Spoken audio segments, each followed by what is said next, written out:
everybody, Tony Bears here again. In this video I'm going to be talking about the Dark Knight Rises trailer. Now, did you understand that?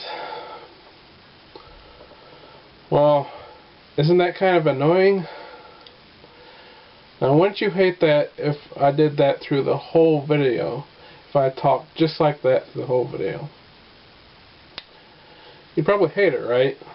Well, just imagine what that would be like if you had to listen to something like that through an entire movie. Well, as we can see from the Dark Knight Rises trailer, that's probably what we're going to get from Bane. Now, that's what I'm going to be talking about in this video. I'm going to be talking about the Dark Knight Rises trailer. I'm going to go through the whole trailer and tell you what I think about it. And I'm mainly going to be talking about Bane's voice, but I'll get to that in a minute. I wrote down some notes. I'll start from the beginning of the trailer and tell you what I thought of what I saw. Now, I've made other videos on The Dark Knight Rises, and a lot of people have accused me of bashing the movie before even seeing it. Now, I've never bashed The Dark Knight Rises. I've never even said one word about the movie.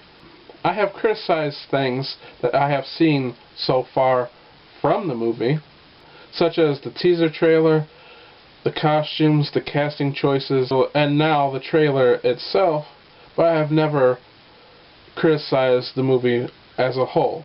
Now, the reason I've been so critical of the things that I've seen from this movie so far is because I want this to be a good movie.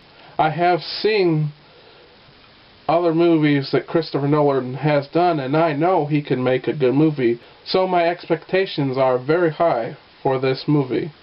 Now, onto the trailer itself. On the whole, it is a very good trailer. I like the trailer, but there's some things that I didn't like about it. Let's start at the beginning. At the beginning, we see a football game, and in the crowd, we can see some people holding up signs spelling out the word rogues. And if you look closely, you can see that they looks exactly like the Robin logo. Now, Christopher Nolan has said that Robin will not be in this movie, and I don't think he will be in this movie either. Christopher Nolan has also said that he has nothing to do with this R being in the movie. He says that it is one of the extras who made this sign, and that's why it's in the movie. Now, I don't know much about jobs in Hollywood, and I don't know what an extra's job exactly is, but I would think that making a sign would be the job of the props department. But I don't know. Then we see Bruce Wayne walking with a cane.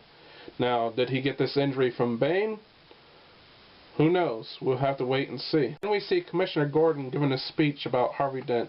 And we see someone on a balcony in the background. And I'm not sure who this is, so anybody who knows who it is, let me know. Then we see our first look at Anne Hathaway as Catwoman, or rather Selina Kyle in this particular scene. And I have to say, I'm not very impressed. For those of you who may not know, before Catwoman became a cat burglar, she was a prostitute in the comics.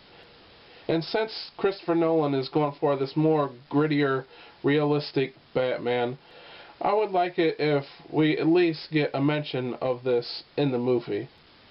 If they don't, I'm going to be disappointed. Anne Hathaway does not look like a woman who used to be a prostitute to me. She doesn't look like a woman who's had a hard life that Catwoman had. She looks like Audrey Hepburn. She looks like a princess. She doesn't look like a woman who used to be a prostitute. But we've only seen her in this trailer for a few seconds, so again, we'll have to wait and see.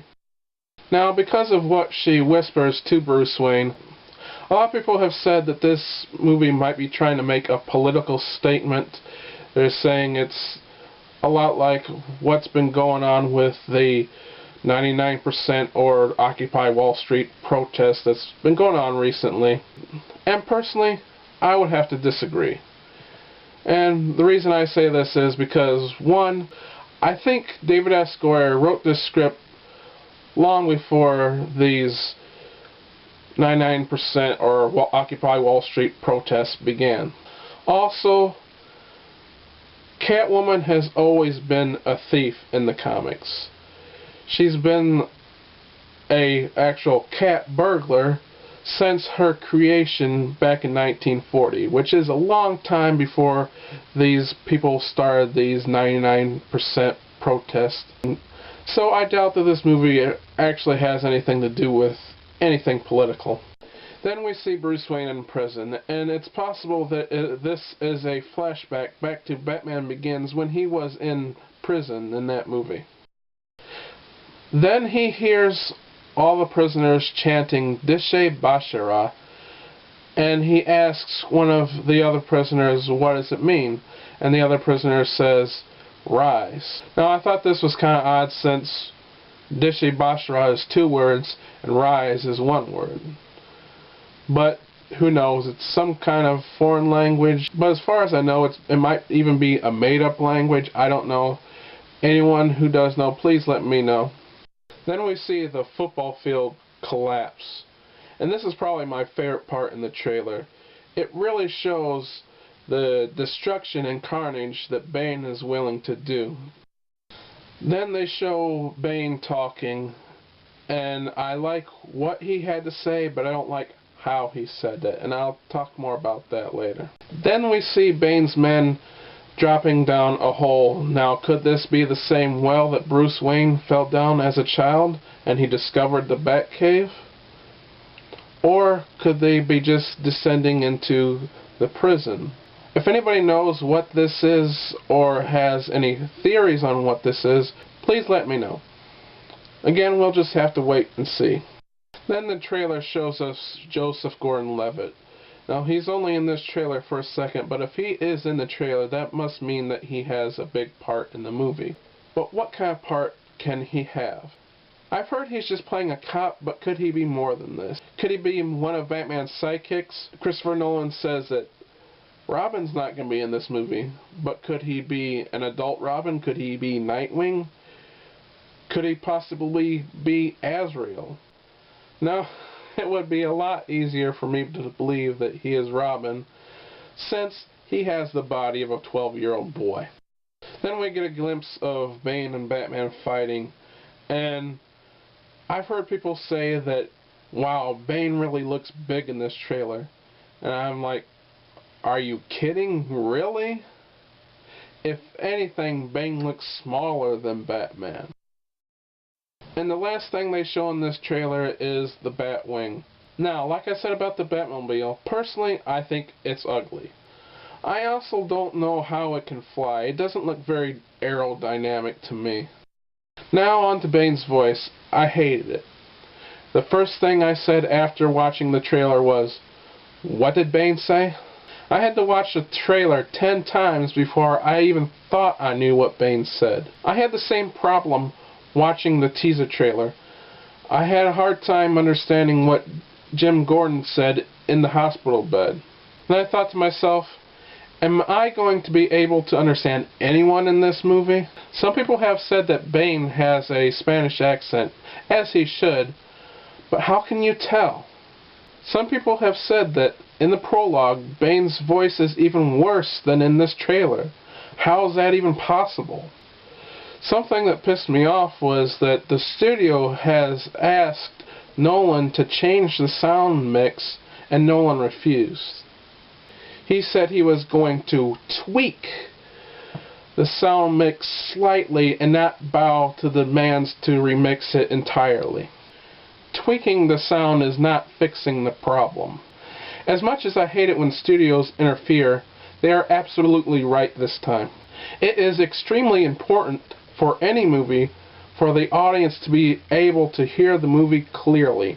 It's not like the studio is asking him to cut a line or reshoot a scene.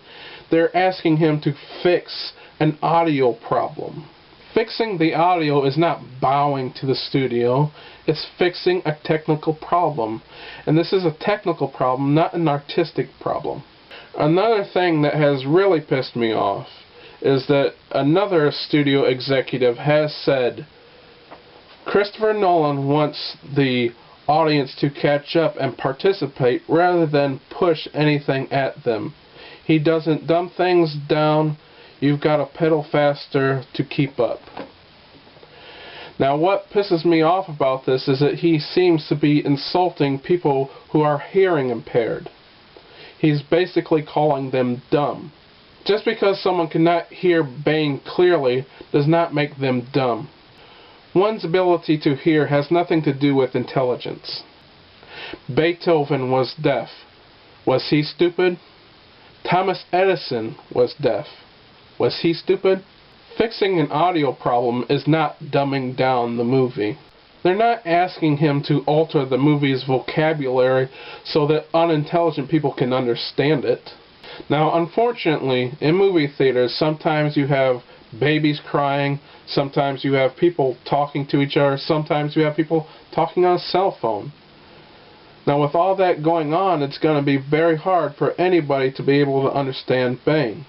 Now, like I said before, I had to watch this trailer 10 times before I even thought I knew what Bane said.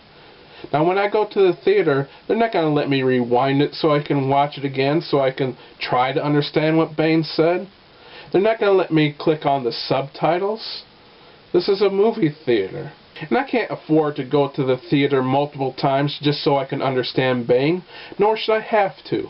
For those of you who say, I can hear Bane fine, great. That's fine for you, but have some consideration for the rest of us. Nolan should stop being so stubborn and fix the audio. And in my opinion, the only way to truly correct the audio would be to totally redub Bane's voice. So, that's what I thought about the Dark Knight Rises trailer. On the whole, it was a good trailer, but I really hate Bane's voice. They really need to fix this problem. Well, my name is Tony Beers, and I'll see you next time.